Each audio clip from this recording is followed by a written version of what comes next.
the show for today. The topic is the revolution in Egypt and its impact upon surrounding Arab nations. Dr. Madu, let's pick up where we left off the last time and to give you an opportunity to continue talking about the impact that this revolution has already had upon Arab states. Go on and give us that information. Like I said, you know, the Kingdom of Morocco, you know, also faces a lot of challenges. Like I said, in the mid-70s, you know, the king at that time, Hassan, you know, was nearly overthrown twice. The first time in 71, having his birthday at his seaside palace, soldiers burst in there to assassinate him. Over 100 were killed. He miraculously escaped. Then in 1972, his Minister of Defense, General Mohammed Ufker, you know, organized a coup and then nearly shot his plane out of the sky. He miraculously escaped and had everybody executed. You know, so there has been opposition to the regime, you know, in Morocco for a long time. So even when the son came in, you know, King Mohammed VI, in 1999, he made some cosmetic changes. You know what I mean? Here, he released some political prisoners, and you know it. But still, underneath, people want, you know, complete reform. They want a constitutional monarchy instead of an absolute monarchy like you have there now.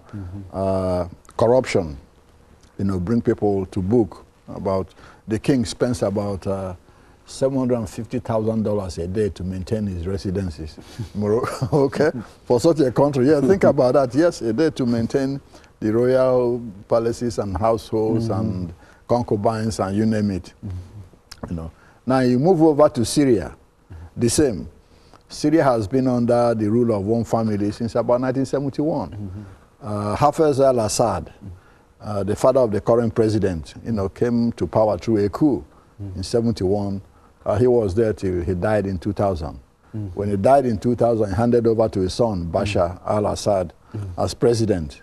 Bashar is still in power now. There have been demonstrations in Syria, you know, for economic and political reforms. You know, Syria is a very repressive government. Syria is one place, you know, I think some profound might happen. Though Assad's family has been there from 71, you know, through a repressive political apparatus, but they are running a minority regime. In Islam, you know, you have different sects.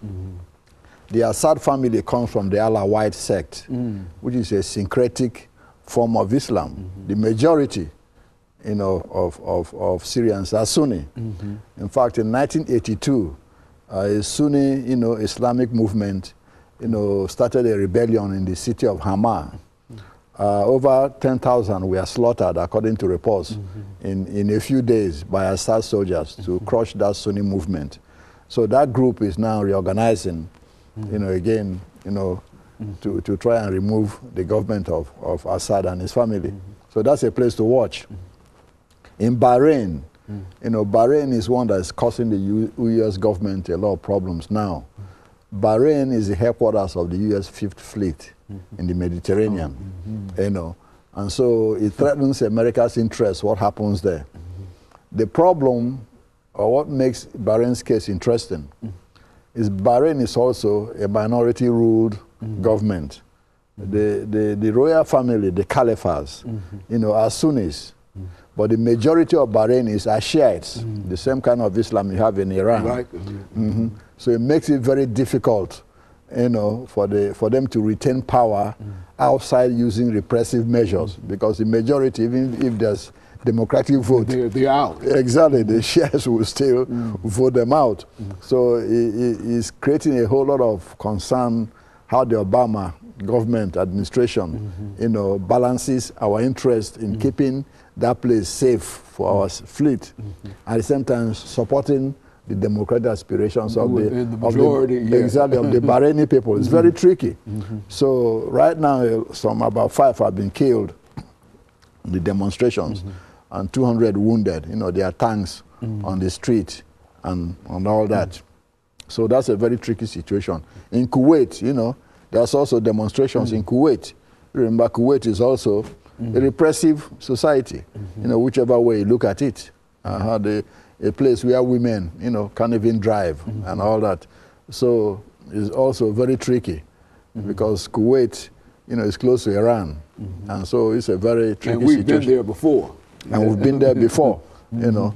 And there are some demonstrations in Iran now, like you've read in the paper, but, you know, they're trying to stop it from happening. However, you know, Iran is different in a way from the other regimes, you know, in the Arab world, in that there's an institutionalized theocracy, you know, that runs the country. It's not dependent on one strong man like Mubarak or Gaddafi. You know, it's a group of